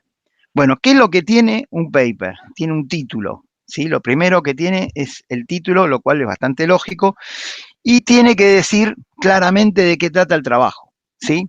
De manera breve, ¿sí? Ahí está el trabajo. Con el título uno tiene que saber de qué trata, ¿sí? Hay títulos más largos y más cortos. Acá hay 2 ejemplos, uno de Impact of Article Titles on Citation, es bastante largo ese. En cambio, uno escribió directamente Writing an effective title, y quedó bastante más, más conciso. Están hablando más o menos de lo mismo, pero bueno, uno se explayó un poco más, dijo esto es un análisis específicamente de las publicaciones médicas especializadas, el otro habla directamente de elegir un buen título, ¿no? Pero bueno, importante que el título sea breve, pero que también me dé información, en la medida que haga falta. Si yo me pongo a decir, bueno, como tiene Lelutier, la canción La Bella y Graciosa, Moza, Marchosa de lavar la ropa, ese título me da mucha información, pero no es práctico. Entonces, se evita que sea muy largo. Hay que tratar de que el título tenga la información que hace falta. Debajo del título van los nombres de los autores. Ahí hay unas discusiones sobre cómo tienen que ir. Típicamente, el que tiene el rango más alto en la investigación y que generalmente no es el que más investigó, suele estar hacia el final, y el que más trabajó lo ponemos al principio. Algunos usan un método alfabético, no importa, o sea, no hay una forma única, pero bueno, está el caso de el paper por el cual se publicó el sistema de clave pública y privada, no sé si se lo han hablado alguna vez, que usan los bancos, usan todo el candadito en el navegador, que lo hicieron 3 personas y en realidad lo hicieron 2 y llamaron al tercero para que lo revisara. Y el tercero lo revisó, le dijo, está todo bien, la verdad que está todo sustentado, y cuando lo publicaron lo pusieron también a este tercero, que por orden alfabético quedaba primero, y bueno, él dijo, no me pongan, yo no hice nada, y dice, bueno, si me ponen, pónganme al final, y quedó el sistema RSA, y este señor quedó último, después contó más adelante que fue el paper más valioso que hizo en su vida, creo que lo comentamos en algún momento en clase también esto, pero bueno, entonces va la lista de autores, va la afiliación, es decir, bueno, de dónde son, a ver, no me acuerdo si lo puse acá, no lo puse acá. Por ejemplo, acá, Grupo de Inteligencia, UTN-FRBA, Instituto Nacional de Tecnología Industrial, o sea, de dónde son los autores, pueden ser de lugares distintos, pueden ser todos de la misma universidad. Eso se pone todo en la primera parte, o sea, todos los papers tienen ese formato, título, autores, filiación y mails de contacto, o sea que yo le puedo escribir ahí a Pablo Folino y preguntarle sobre este trabajo, ¿sí? A mí me interesó y bueno, a veces pasa que uno publica un paper y le escribe a alguien de México, de Rusia, de algún lado, y che, ¿cómo hicieron esto? Y es una oportunidad para justamente difundir lo que se hizo. Después viene un resumen o abstract, ¿sí? Esto también parece fácil y no es tan fácil, porque ahí yo tengo que escribir en menos de 200 palabras típicamente de qué trata el trabajo. Y acá habría para discutir bastante porque hay muchas formas de hacerlo. Algunos se concentran en el contenido, por ejemplo, decir, bueno, acá nosotros usamos una FPGA y qué sé yo, y me habla específicamente del contenido. Otros hablan más de la metodología, de decir, bueno, hicimos esto de esta manera, se hizo este experimento, se hizo este otro. El asunto es que acá en el resumen, cuando yo lo leo, tengo que saber de qué trata el trabajo, ¿sí? Eso es lo importante. Y lo típico es que esté en español y en inglés, si el trabajo está en español. Si el trabajo se hace en inglés, bueno, todo en inglés. Es muy común que los abstracts estén en inglés porque después cuando se publica en forma internacional se utiliza ese dato para que también lo lea gente de otras partes del mundo. Bueno, está muy difundido el inglés. De vuelta, tiene que ser muy, muy breve, conciso, de qué trata la cosa, qué se está haciendo, para qué está haciendo lo que se hace. Sí. No más de 2 párrafos, ¿no?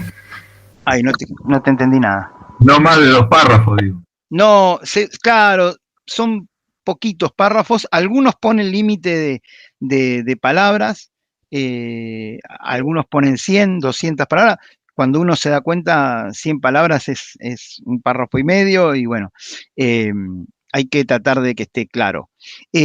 Todo esto se trabaja en tercera persona del singular interpuesta. Ah, la pelota.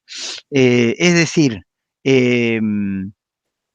nos pasó con una persona que presentó un trabajo y decía, bueno, yo hice esto y no es la forma en la que se presentan las cosas o se cuenta en un trabajo técnico.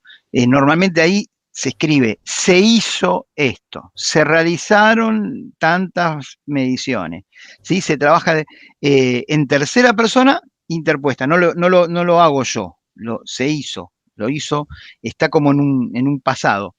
Es una forma típica de presentar este tipo de información. Bueno, acá dice la extensión típica de 250 a 300 palabras, pero muchas veces es menos, ¿sí? Y después me piden que haga una lista de keywords o palabras clave. Esto es porque después cuando se indexe esto para buscar, es más fácil, ¿sí? Entonces, las palabras tienen que ser lo más representativa posible de lo que tiene el trabajo, porque si yo pongo algo que no es tan representativo, alguien lo va a encontrar buscando otra cosa, ¿sí? Y a veces hay que pensar esas palabras, porque uno elige, bueno, ven acá hay RL, que es Reinforced Learning, pero RL no está bien puesto ahí, porque hay otras cosas que van a ser RL, ¿sí? Entonces alguien escribe RL pensando en, no sé, en algo completamente distinto y va a llegar a este paper y se va a decepcionar. O sea, nada peor que llegar a ver un trabajo y decir, no, ¿cómo es esto que llegue acá? En cambio, por ejemplo, con Zarza y Hexápodo son bastante específicas de ese trabajo en particular. Así que hay que elegir bien las palabras y la mayoría de las veces esas palabras van a estar relacionadas con el inglés también, ¿no? Me salté una, ahí, apreté 2 veces. Después viene una introducción. Todo el formato que tienen siempre todos estos trabajos. Esta introducción tiene que sintetizar en qué está la cosa, ¿sí? Del problema que yo voy a presentar. Yo voy a presentar un problema, no sé, de que a la tarde me agarra hambre, entonces yo planteo, bueno, la gente trabaja, qué sé yo, y a la tarde empieza a tener hambre y entonces le dan ganas de merendar y comerse un sanguchito. Bueno, todo eso lo presento en la introducción, ¿sí? El tema es que muchas veces uno dice, bueno, hoy en día es sabido que las inteligencias artificiales están dominando el mundo. Cualquier cosa que yo ponga en la introducción la tengo que sustentar. O sea, yo digo, y ya sabemos todos que esto es así. No, bueno, tengo que citar alguna fuente, algo que me dé soporte de eso que estoy diciendo. O sea, si yo digo que las inteligencias artificiales están dominando el mundo, voy a citar a un autor que diga que las inteligencias artificiales están dominando el mundo. Entonces, no es que lo digo yo, lo digo porque también lo dice Westcott en el 2000, porque lo dice fulano, ¿sí? Eso le da sustento a lo que voy diciendo, ¿sí? Igual acá no estamos planteando cosas nuevas. En la introducción yo estoy planteando una situación. Y acá es donde va a aparecer el problema, ¿sí? Entonces hay un problema, que es que me agarra hambre a la tarde, bueno, ese es muy banal, pero tal vez que hay un horno que necesita ser controlado, los hornos tienen este problema y qué sé yo, y entonces después yo voy a decir, bueno, ya tengo acá la solución, que es un sistema con lógica difusa que estuve pensando, que va a solucionar ese problema, ¿sí? Pero en la introducción yo cuento cómo es el entorno y doy todo el pie para el problema. Y después, en lo que viene después va a ser que va a venir en el desarrollo la propuesta que tenemos para solucionar eso y cómo lo voy a llevar adelante, ¿sí? Acá, por ejemplo, me dice, bueno, se plantea un sistema que tiene estas partes, tiene una máquina de estados, tiene una planilla de cálculo, ahí está. En el caso del paper que quiere investigar lo de las señales de los celulares, digo, bueno, vamos a usar tantos celulares, y también voy a tener que sustentar, voy a decir, bueno, vamos a hacer 34 pruebas, ¿sí? ¿Por qué? Y porque me gustó. No, tengo que decir 34 porque se considera que más de 30, según el autor tal, es suficiente, pero ya más de 40 ya no tiene efectos significativos, y cito ese otro autor, ¿sí? Esta parte, la de citar autores, es medio engorroso, porque tengo que encontrar a alguien que diga lo que yo ya estoy suponiendo, ¿sí? Alguien que refuerce que esté de acuerdo conmigo. En realidad yo voy a estar de acuerdo con él, pero bueno, tengo que encontrarlo. Por suerte hay un montón ahora de buscadores específicos de bibliografía, cuando uno pone temas y enseguida puede llegar a encontrar papers que sustentan ideas similares a las que yo estoy proponiendo. Bueno, en el desarrollo yo voy a meter esto, qué es lo que estuve haciendo, cómo lo voy a hacer, todos los procedimientos, y ahí van a empezar a aparecer información técnica, ¿sí? Que acá están nombradas como unidades de análisis, ¿sí? Los casos, las muestras, todo. Las justificaciones son estos, los trabajos anteriores para justificar por qué hago las cosas. Pero ahí aparecen ya mediciones, por ejemplo. Entonces voy a tener que graficar, voy a tener que meter todo lo que haga falta, un diagrama de flujo, un esquema, lo que sea, para mostrar mi idea, ¿sí? Mi idea que soluciona un problema. Después voy a tener que tener resultados. O sea, si ya mi idea la estoy aplicando, algún tipo de resultado voy a obtener. Decíamos antes, puede ser que yo arme algo que funcione, que no funcione. Acá los resultados pueden ser positivos o negativos. Siempre van a ser positivos para la investigación, porque vieron el famoso caso de Edison, que se supone que probó no sé cuántos filamentos distintos para la lamparita eléctrica, y fue anotando todos los filamentos que usó que se quemaban. Entonces dice, bueno, esta aleación de tanto con tanto duró 2 segundos y se quemó. Aleación de tanto con tanto duró 1 segundo y se quemó. Hasta que encontró una que funcionaba, y entonces sacó la lamparita, se llenó de plata, vendió lamparita por todos lados. Pero los resultados negativos son los que también sustentan ese éxito final. Bueno, acá yo puede ser que tenga una investigación que me dé resultados negativos, pero que me sirvan para demostrar algo, o para decir, bueno, no se puede demostrar. Acá esta parte de resultados es donde va a estar todo eso. Normalmente voy a tener resultados que pueden ser resultados de un aparato que armé, de una maqueta, de una prueba de campo, o pueden ser resultados de una simulación. Pueden ser resultados de que lo que mostró Pablo recién, a un programa resuelve determinadas cosas y ahí tengo un montón de resultados. Digo, bueno, y acá voy a sintetizar todas las pruebas que hice. Digo, bueno, hicimos la prueba con tantas épocas en el programa y funcionó así, después no funcionó, y si le ponía el Keras anduvo, pero tenía más fluctuaciones. Todo acá es la parte de resultados, y generalmente es donde aparecen gráficos, figuras, tablas, ¿sí? Es donde aparece todo eso, ¿sí? El resultado, así siempre va a aparecer gráficos, y si la implementación es práctica, es muy bueno contarlo, porque no todos hacen pruebas prácticas, muchos simulan nomás, y hay muchas librerías que lo hacen. Entonces, bueno, pero si uno también simuló, lo puede poner. Esta es la parte donde uno cuenta esas cosas, ¿sí? Los resultados. Hay una sección que a veces no está, a veces se puede obviar, pero que es importante, que es la que viene después de los resultados, una sección de discusión.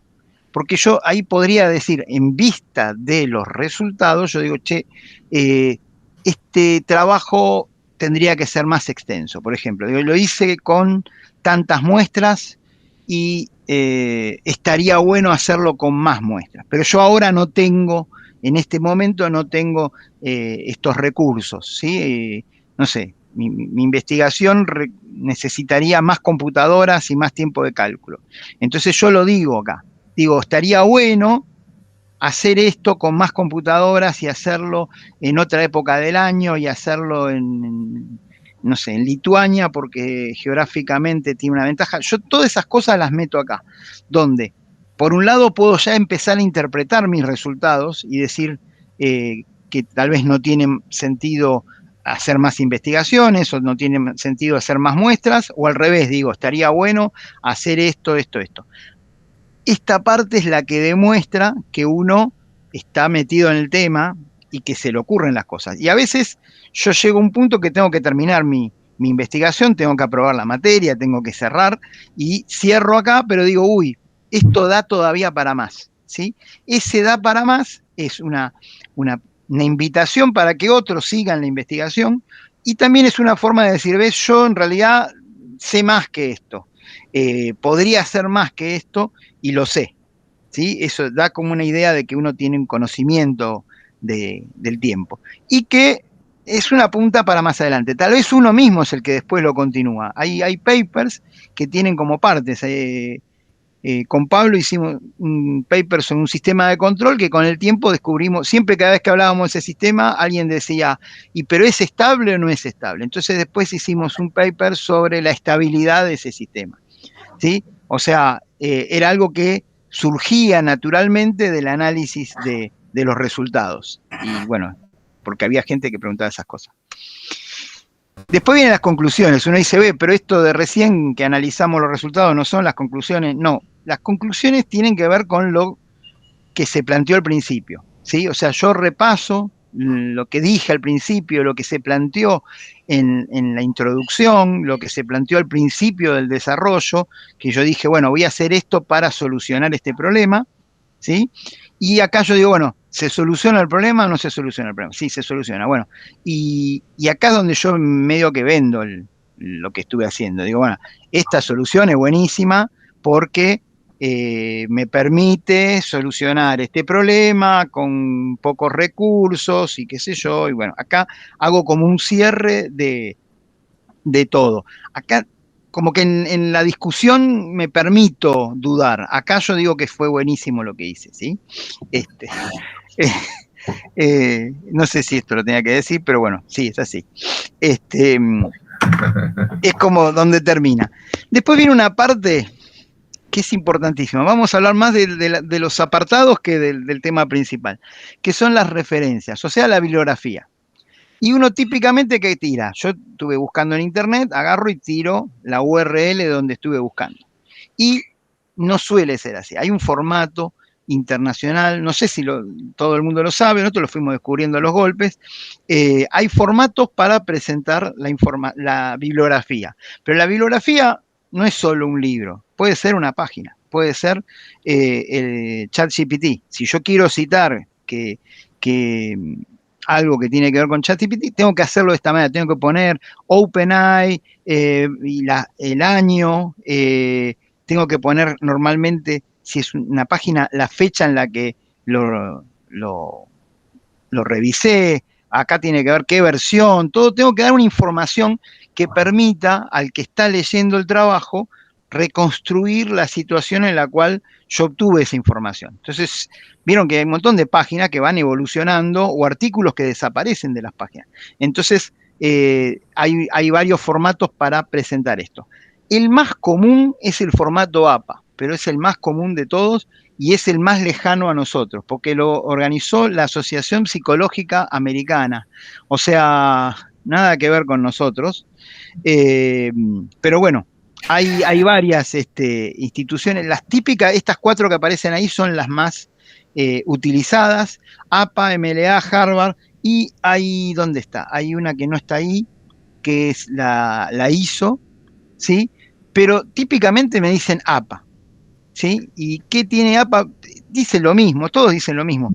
Tengo que poner el título de lo que yo estoy citando, la edición, el año, o sea, ubicarlo en el tiempo y después especificar más sobre el trabajo.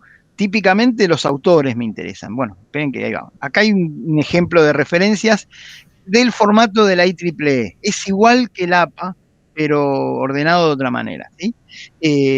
Típicamente para un libro voy a tener los autores adelante, el nombre del trabajo y dentro de qué entorno se presentó eso, ¿no? Por ejemplo, acá aparece un Reinforcement Learning Survey y eso fue de un journal específico de inteligencia artificial, ¿sí? En cambio, otro es de la editorial universitaria de la Universidad Tecnológica. Bien, eso hace que yo pueda ubicarlo, ¿sí? Al texto al cual yo hago referencia. O sea, si yo pongo un texto al que nadie puede acceder, no me va a sostener lo que yo estoy diciendo, ¿sí? Además también alguien va a dudar, dice, ¿de dónde sacaste todo esto? Nos pasó con un libro que no lo tenía nadie, que estaba buenísimo y tenía una ecuación que servía para mostrar que ese sistema de control era eficiente. Y nos dicen, sí, es esta, y estaba en la biblioteca de la UTN,